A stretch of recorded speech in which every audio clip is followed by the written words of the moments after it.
dibandingkan dengan apa yang tadi sudah disaksikan dalam kehidupan Oma.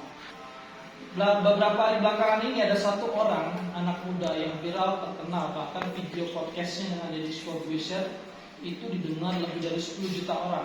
Ya, mungkin ada beberapa kalian tahu dengar namanya Laura Adelini. Jadi anak muda ini dia 2 tahun yang lalu mengalami kecelakaan, pacaran sama orang yang tidak mengenal Tuhan juga.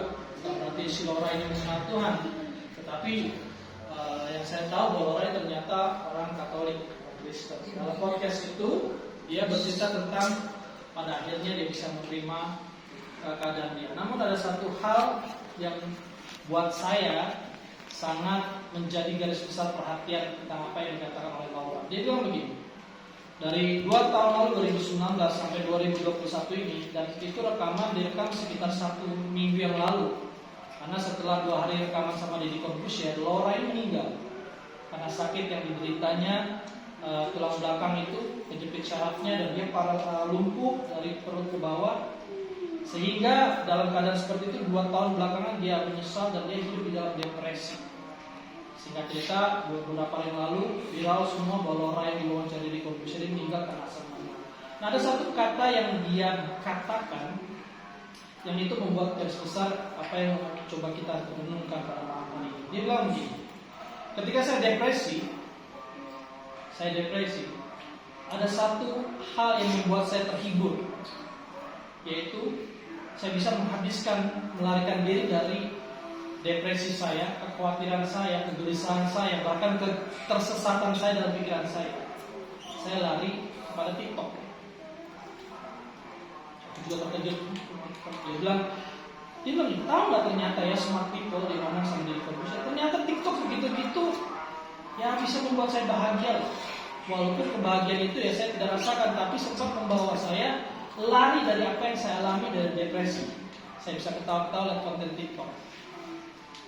Dan setelah dia ngomong itu, pada akhirnya saya bisa lihat dari perasaan dan perkataan-perkataan dia selanjutnya. Orang ini mengalami depresi, kecewaan, kepahitan terhadap situasi yang mengakibatkan dia lumpuh, sehingga menyita semua perhatian publik Indonesia dan pada akhirnya dia mati, dia menyita. Nah, ini sesuatu hal yang buat saya sepertinya bertanya-tanya. Apa yang dikatakan Laura adalah wakil dari representatif ternyata dalam kebanyakan orang sekarang. Ketika dalam masa sulit, dalam masa susah, mereka cari di platform sosial media. Ya, mereka mencari sesuatu bukan untuk menyelesaikan masalah dia, tetapi apa yang bisa mungkin membuat dia teralihkan, bukan mengobati. Nah, kenapa hal ini saya mau ceritakan? Karena buat saya ketika saya lihat 80 tahun ulang tahun Oma pada malam hari ini, beberapa hari lalu kita rayakan. Oma tidak hidup di zamannya Laura saat ini. Apa yang Oma lewati mungkin jauh lebih parah dari Laura. Depresi Laura hanya ketika dia tabrakan, dia terluka, dia cacat, lumpuh, dan dia menyalahkan pacarnya yang mengakibatkan dia berkendara dan lumpuh. Sehingga di dalam kekecewaan itu dia menuntut keadilan, baik itu keadilan secara pidana dan perdata. Dia menuntut semuanya, dia menyalahkan situasi. Dalam hati saya gini, si Laura ini mungkin dengar podcastnya si Oma Esther Serang kali. 8 tahun di depan Oma saya, wow, itu jauh apa yang pernah Laura bayangkan atau pikirkan sebelumnya. Kalau kita pikir-pikir, lalu saya dalam renungan saya seperti itu, saya lihat dalam kehidupan Oma saya seumur 80 tahun sekarang. Coba kalian lihat kanan kiri kalian, ya keadaan kita sekarang. Hari ini 80 tahun dalam kehidupan Oma, kita bisa lihat sedikit bagaimana Oma melewati asam garam sehingga menghasilkan buah-buah dalam kehidupan dia bisa kita lakukan sekarang. Satu poin, penyertaan Tuhan. Penyertaan Tuhan. Nah, ketika saya berpikir apa yang saya mau bagikan tentang kata penyertaan Tuhan dalam kehidupan Oma, saya tanya Tuhan, apa yang ingin kita belajar dari bagaimana Tuhan menyertai sepanjang hidup Oma dalam beberapa tahun belakangan ini. Nah, cerita yang paling tepat, yang paling kalau saya sentil ini pasti semuanya akan connect karena BTS ini sedang mengalami itu ini gede banget. Yang pasti kalian bisa connect ada di dalam cerita Yusuf. apa luar kepala. Karena semuanya di sini pasti setelah dengar DPS cerita tentang kejadian, bercerita tentang Yusuf, pasti anak-anaknya dicerita tentang Yusuf dan so on, dan akhirnya seperti itu. Nah, kita bisa lihat, mari kita semua, saya mengundang sedikit aja dari sebagian besar cerita Yusuf yang kalian semua mungkin sudah tentu mendengar beberapa waktu belakangan ini. Siapa yang tahu kejadian Yusuf itu diceritai di kejadian pasal berapa? Kejadian 37 sampai 42. 45. 45. Bagus. Itu kanan kalau kata Poppy. That's right. Nah, tapi kita semua mari kita buka satu ayat di dalam pasal Kejadian pasal 39. Kejadian pasal 39.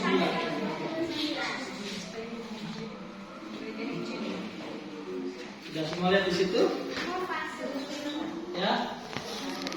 Hal yang bisa kita pelajari dalam kehidupan Yusuf, dalam kehidupan Oma, yang sedikit banyak yang bisa kita pelajari adalah bagaimana penyertaan Tuhan dalam kehidupan Oma yang kita bisa belajar dan kita lihat dalam Kejadian 37 sampai 50. Nah, sebelum kita baca di dalam Kejadian 39, ada hal yang menarik yang perlu kita perhatikan secara seksama di sini.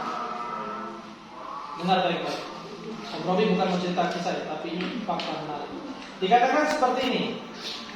Penyertaan Tuhan dalam narasi kisah story Yusuf dalam Kejadian 37 sampai 50 muncul sebanyak 4 kali. Berapa kali? 4 kali. Dan hanya ada di pasal 39. Dalam Kejadian 39 ayat 2 dikatakan, tetapi Tuhan menyertai Yusuf. Kejadian 39 ayat 3, Yusuf disertai Tuhan. Kejadian 39 ayat 21, tetapi Tuhan menyertai Yusuf. Dan Kejadian 39 ayat 23 dikatakan, karena Tuhan menyertai dia. Nah, sebagian besar dari kita semua sudah mengerti cerita tentang Yusuf ya, tapi tidak akan bagikan lagi cerita tentang Yusuf. Tapi apa yang kita bisa pelajari bagaimana Yusuf bisa sampai dalam titik seperti itu? Karena Tuhan, dia memiliki penyertaan dalam kehidupan dia oleh Tuhan.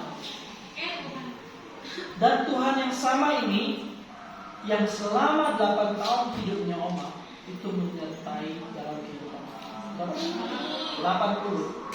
Dan itu adalah hal yang bisa kita renungkan bersama. Akan kita belajar bahwa ada beberapa hal ya. Saya cuma cerita tiga poin penting dalam kesempatan kali ini, bagaimana penyertaan Tuhan dalam cerita kisah Yusuf dalam Kejadian 37, 50, khususnya ditekankan di dalam Kejadian 39. Seperti ini. Penyertaan Tuhan berarti bahwa Tuhan bekerja sekalipun tidak kelihatan atau belum dapat dipahami pada saat itu.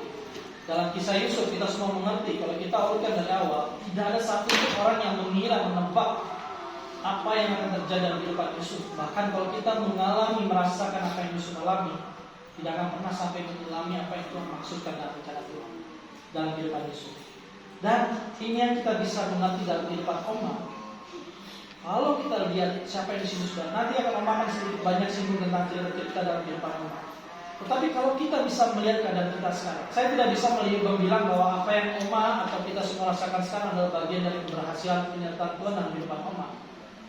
Tapi satu hal yang kita bisa pelajari, bahwa penyertaan Tuhan berarti bahwa Tuhan bekerja sekaligus tidak kelihatan atau belum dapat dipahami. Tidak. Oma pernah cerita dalam kehidupanku dalam satu saat, Oma mengalami saat di mana dia tidak mengerti kenapa dia mengalami situasi sulit dalam kehidupan dia.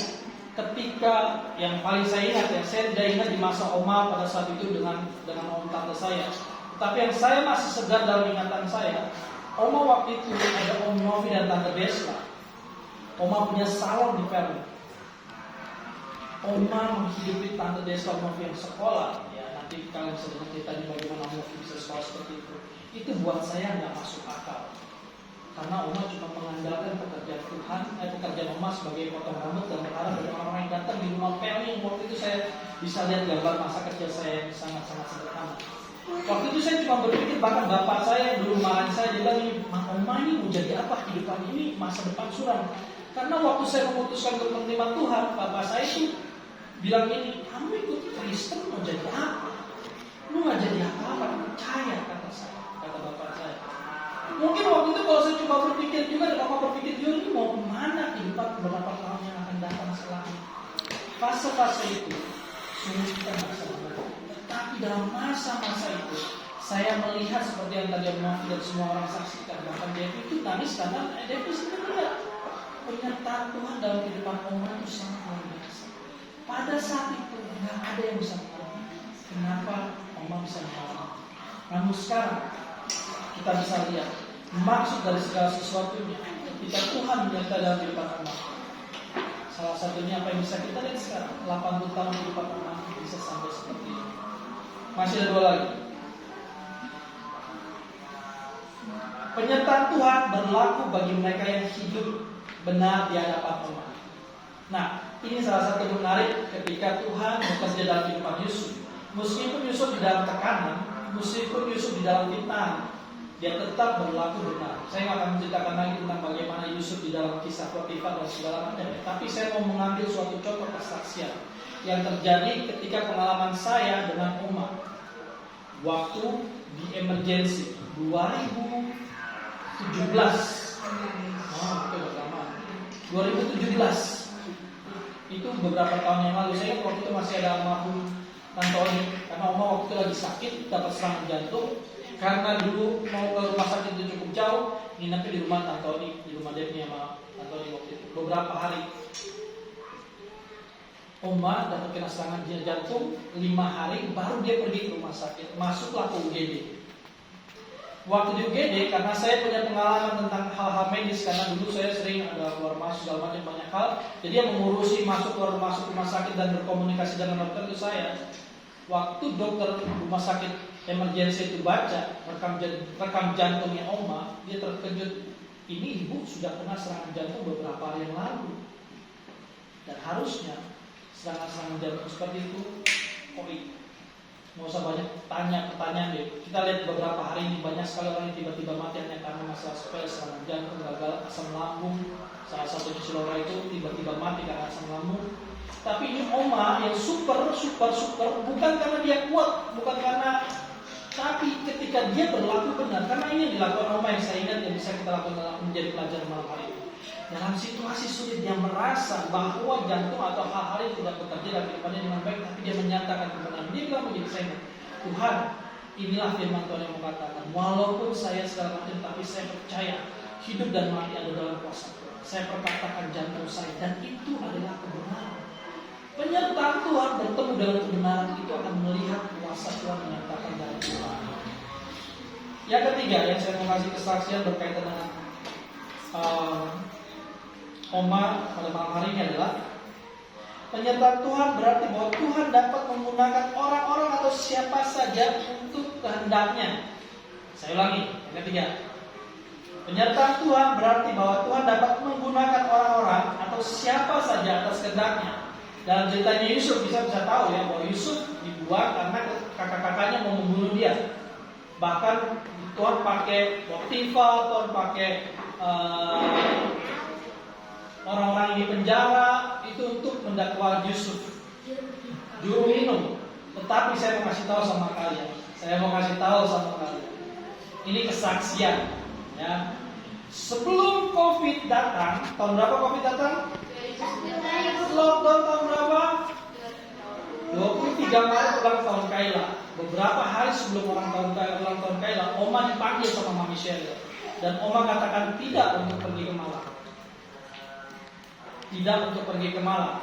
Dan waktu itu Mama Pada kasih KTP-nya Oma tanpa sepengetahuan Oma ke Mami Sheryl untuk diberikan tiket. Hingga dia tiba di sini. Tidak lama setelah Oma pindah ke sini, lockdown dan tertutup, dan sampai sekarang Oma di Malang. Halo, apakah itu kebetulan? Karena kalau Oma masih di Malang, mungkin kita nggak bisa merayakan 80 tahun, mungkin ada cerita-cerita lain. Tapi ingat bahwa penyertaan Tuhan berarti bahwa Tuhan menggunakan orang-orang atau siapa saja untuk kehendaknya. Nah, ini yang akan menjadi renungan kita pada malam hari ini. Saya nggak mau tambah panjang lagi karena nanti ada yang Oma akan menceritakan. Yang saya mau ceritakan adalah bahwa apa yang saya pelajari dalam 80 tahun kehidupan, penyertaan Tuhan sempurna dalam kehidupan. Sama seperti kita belajar Yusuf, ada hal-hal yang mungkin kita bisa tidak mengerti, tidak segala macam, atau bahkan kalau kalian punya waktu kalian tanya Oma tuh mengalami apa yang dinamakan kesedihan. Mungkin untuk anak-anak sekarang mereka sampai depresi, sampai berakibat kematian seperti ceritanya Laura tadi. Tetapi ketika Oma memutuskan untuk membangun hubungan sama Tuhan, menyatakan penyertaan Tuhan dalam kehidupan Oma, apa yang kita bisa lihat adalah hubungan yang dihasilkan antara Oma dan Tuhan dan penyertaan Tuhan bukan hanya memberkati hidupnya Oma, bukan hanya memberikan umur panjang, tetapi semua orang bisa menikmati berkat. Saya sebagai cucu pertama, apa yang saya bisa belajar dari kehidupan Oma tidak lebih jauh adalah bagaimana keteladanan dia dalam mengandalkan Tuhan, dan bagaimana dia selalu kata-katanya adalah kita berdoa, tanya Tuhan dulu, apapun yang kamu lakukan, penyertaan Tuhan itu sempurna. Jadi itu yang saya mau kasih kesaksian, dan saya harap dalam hari ini kita bisa bukan hanya merayakan 80 tahun, bukan hanya makan-makan. Dalam beberapa hal ke depan mungkin kita tidak sama-sama dengan Oma lagi dalam kesibukan kita, ada yang pulang ke Jomblo atau kemanapun. Tapi kalau kita berbicara tentang Oma, buat saya pribadi, saya melihat penyertaan Tuhan itu sempurna lagi. Dan itu yang saya mau terus lakukan, bahwa Tuhan, saya mau belajar bagaimana Oma membangun hubungan dengan Tuhan. Saya mau memiliki itu yang diwariskan kepada kita. Terima kasih. Salam kemuliaan buat Tuhan.